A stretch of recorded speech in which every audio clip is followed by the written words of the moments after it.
দর্শক বন্ধুরা নমস্কার। যারা থাম্বনেলটা দেখে ক্লিক করে এসেছেন এই ভিডিওতে, অবশ্যই তারা আজকে দারুণ কিছু ইনফরমেশন পেয়ে যাবেন, কোনো সন্দেহ নেই। আজকে একটা বিশেষ শাকের কথা বলবো। এই শাকটা নর্মালি বাজারে কিন্তু খুব একটা পাওয়া যায় না, বিশেষত শহরাঞ্চলে তো অনেকটা কম পাওয়া যায়, কিন্তু তবুও যদি আপনি চেষ্টা করেন পাওয়া যেতে পারে একটু খোঁজ করলে। নতুবা আপনি দেখতে পাবেন এই শাকটা কিন্তু মোটামুটি এই পাতাগুলো যখনই আপনি দেখবেন, দেখলে পরে বুঝতে পারবেন যে এগুলো কিন্তু আমরা অনেক সময় আশেপাশে বিভিন্ন অঞ্চলে দেখে থাকি, কিন্তু নর্মালি এটাকে ইগনোর করা হয়ে থাকে, আগাছা বলে এটাকে বাদ দেওয়া হয়। একটু টক টক স্বাদ, খুব ভালো, মানে ভীষণ উপকারী। শুধু যে আপনার ইউরিক অ্যাসিডকে কমিয়ে দেবে তা নয়, আপনারা যারা শুধু ইউরিক অ্যাসিডকে কম করার জন্য এই ভিডিওটা দেখছেন তারা আজকে বোনাস পেয়ে যাবেন। বোনাস অর্থাৎ ইউরিক অ্যাসিড আপনার কম তো হবেই হবে, তার সঙ্গে আপনার অন্যান্য অনেক রকম রোগের কাজ করবে এই শাকটা। সপ্তাহে প্রত্যেক দিন যদি অল্প অল্প পরিমাণ আপনার পাতে এই শাকটাকে রাখা হয়, সেটা ভেজে খেতে পারেন, বড়া বানিয়ে খেতে পারেন, যে কোনোভাবে খেতে পারেন। যদি একটু প্রত্যেক দিন রাখতে পারেন দুপুর বেলায়, তাহলে পরে আপনার কতগুলো রোগের কাজ হবে, আপনি আর শাকের নামটা কি সেই ব্যাপারটাও আলোচনা করব।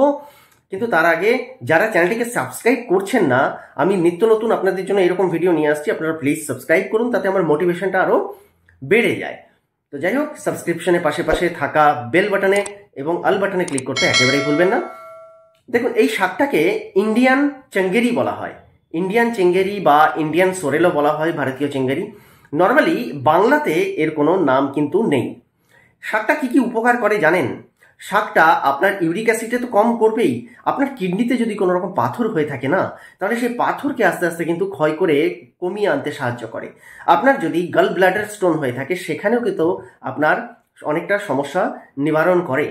গাল ব্লাডার মানে আপনার যদি মূত্রথলিতে পাথর হয়ে থাকে, আপনার ওভারঅল হার্টের সমস্যাকে অনেকটা কম করে দিতে পারে। আপনার ব্যাড কোলেস্টেরলকে মানে শরীর থেকে বিতাড়িত করতে পারে বা নিষ্ক্রিয় করে দিতে পারে। আপনার আপনার যে ব্লাড প্রেসারের সমস্যা, সেই ব্লাড প্রেসার জনিত যদি কোনো রকম সমস্যায় ভুগছেন, বা আপনার ব্লাড সুগারের সমস্যায় যদি আপনি ভুগছেন, ডায়াবেটিস না কিন্তু, ভালো করে মনে রাখবেন, আপনার ডায়াবেটিস এখনো হয়নি কিন্তু ব্লাড সুগারের সমস্যায় আপনি ভুগছেন, সেই মতো অবস্থায় এই শাকটা খাওয়া আরম্ভ করুন। আপনার কিন্তু ভবিষ্যতে ডায়াবেটিসে আক্রান্ত হওয়ার সম্ভাবনা অনেক কমে যাবে এবং আপনি অতি শীঘ্র, খুব অল্প দিনের মধ্যেই ব্লাড সুগারের সমস্যা থেকে আস্তে আস্তে কিন্তু বেরিয়ে আসতে পারবেন, কোনো সন্দেহ নেই।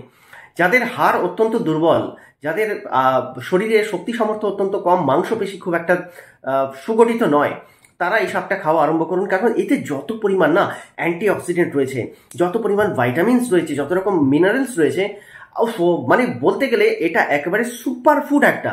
আমরা পালং শাককে শাকের রাজা বলে মনে করি, তার কারণ তাতে একটা সুপার ফুড, মানে প্রচুর পরিমাণে ভাইটামিন মিনারেলস ভরপুর থাকে পালং শাক। কিন্তু সমস্যা হলো, পালং শাক কিন্তু আমরা ইউরিক অ্যাসিডে খেতে পারি না। ইউরিক অ্যাসিডে পালং শাক খেলে আমাদের সমস্যা বাড়বে। তো এই জায়গায় আপনি কিন্তু এই শাকটাকে গ্রহণ করতে পারেন। এতে পিউরিন জাতীয় খাদ্য পদার্থের তালিকায় যে আমরা রাখি, সেই পিউরিন একেবারে না বরাবর, অর্থাৎ না এর মতোই, কিছুই নেই পিউরিন। এতে প্রচুর পরিমাণে প্রোটিন আছে, প্রচুর পরিমাণে ফসফরাস আছে, ম্যাগনেসিয়াম আছে, যেটা আপনার হাড়কে মজবুত করে তুলবে, হাড়ের গঠনকে শক্তিশালী করবে। আয়রন আছে, ক্যালসিয়াম রয়েছে, এছাড়া বিভিন্ন রকম মিনারেলস তো রয়েছে, কপার তো রয়েছে, ফ্লেভোনয়েডস রয়েছে, রাইবোফ্লাভিন রয়েছে, বিটা ক্যারোটিন রয়েছে, ইত্যাদি ইত্যাদি বহু রকম কিছু রয়েছে এতে। তো সেগুলো বলে আপনি ভিডিওটাকে বড় করতে চাইছি না, বাট আপনারা শুধু এইটুকু জেনে রাখুন যে এতে প্রচুর উপকার রয়েছে। এইবার কথা হলো যে ইউরিক অ্যাসিডকে এটা তো কম করবে। আপনার স্তন ক্যান্সার যদি সম্ভাবনা হয়, বা আপনার যদি প্রস্টেট ক্যান্সারের কোনো রকম সম্ভাবনা থেকে থাকে ভবিষ্যতে, তো সেই জিনিসগুলোকে কিন্তু কম করতে থাকে। কারণ ক্যান্সারের কোষকে আগে এগিয়ে যেতে বা বৃদ্ধি হতে কিন্তু এটা প্রতিহত করে, অর্থাৎ প্রতিরোধ গড়ে তোলে, যার ফলে সেটা কিন্তু ক্যান্সার খুব একটা আগে এগোতে পারে না। বুঝতেই পারছেন তো, দারুণ একটা গুণে সমৃদ্ধ। এইবার কথা হলো যে এটা খাবেন কিভাবে। দেখুন, আমি প্রথমেই আলোচনা করেছি যে এটা যে কোনো প্রকারে খাওয়া যায়, শাকের মতো ভেজে খেতে পারেন বা বড়া বানিয়ে খেতে পারেন, কিন্তু কিন্তু কিন্তু ইউরিক অ্যাসিডে যদি আপনার সমস্যা থেকে থাকে, তাহলে পরে আপনাকে একটু অন্যরকমভাবে খেতে হবে। কেন জানেন? ইউরিক অ্যাসিডে খেতে গেলে আপনাকে প্রথমে শাকটাকে ভালো করে ছোট ছোট করে কেটে ফেলতে হবে। কেটে ফেলে এটাকে কিন্তু ভালো করে আপনাকে একটু সেদ্ধ করতে হবে, বুঝতে পেরেছেন? সেদ্ধ করে নিয়ে এইবার এটা আপনি একটু ঠান্ডা করবেন। ঠান্ডা করার পর 1 চামচ করে মধু সহযোগ করবেন, 1 চামচ করে মধু সহযোগ করবেন, এবং একটু করে আপনারা সৈন্ধব লবণ সহযোগ করবেন। অন্য কোনো লবণ না, সৈন্ধব লবণ, ঠিক আছে? তো এই লবণ আর মধু সহযোগ করে এটাকে কিন্তু আপনারা যে কোনো সময় ভরা পেটে, মনে রাখবেন খালি পেটে নয়, ভরা পেটে, অর্থাৎ কিছুক্ষণ আগে আপনি কিছু খাবার খেয়েছেন তারপরে 10 মিনিট 15 মিনিট ছেড়ে এটাকে আপনি ইনটেক করতে পারেন। 1 গ্লাস করে যদি জুস আপনি রেগুলারলি ইনটেক করতে চান, খুব ভালো উপকার পাওয়া যাবে। এছাড়া এখানে আরেকটা মনে রাখার মতো বিষয় হলো, যখন আপনি এই শাকটা বা এই শাকের রস আপনি যখন ইনটেক করছেন, এইটাতে আপনার কিন্তু পেটে বা আপনার শরীরে ক্ষারের প্রভাবটা একটু বৃদ্ধি পাবে।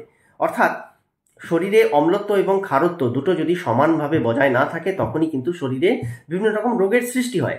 কিন্তু এটা যখন আপনি খাবেন তখন আপনার অম্লত্বের পরিমাণটা কমে যাবে। যাদের গ্যাস অ্যাসিডিটির সমস্যা ইত্যাদি পরিমাণ রয়েছে, অর্থাৎ অম্লত্বের জন্য অ্যাসিডিটির কারণে যত রকম সমস্যায় ভুগছেন, তাদের কিন্তু অনেকটা উপকার হবে।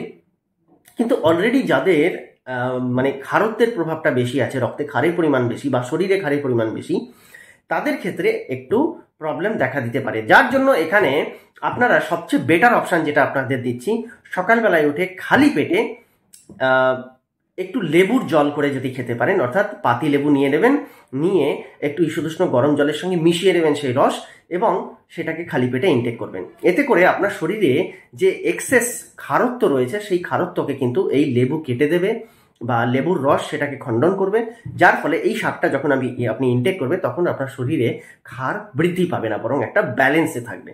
তো ভিডিওটা যদি ভালো লেগে থাকে অবশ্যই একটু বেশি পরিমাণে শেয়ার করতে ভুলবেন না বন্ধুরা। আর বরাবর মতোই একটাই কথা বলবো, যারা সাবস্ক্রাইব করেননি তারা অবশ্যই সাবস্ক্রাইব করবেন। অনেকে ভিডিও দেখেন কিন্তু সাবস্ক্রাইব করেন না, আবার অনেকে এরকমও আছেন সাবস্ক্রাইব করেন কিন্তু অল বাটনটাতে ক্লিক করতে ভুলে যান, তার ফলে প্রত্যেকটা ভিডিও তার কাছে পৌঁছয়ই না। তো সেই ক্ষেত্রে আপনাকে অল বাটনটা ক্লিক করতেই হবে, কারণ প্রত্যেকটা ভিডিও তবেই দেখতে পাবেন আপনি। খুব তাড়াতাড়ি আপনাদের সঙ্গে দেখা হবে, ভালো থাকবেন আর শেয়ার করবেন বেশি করে।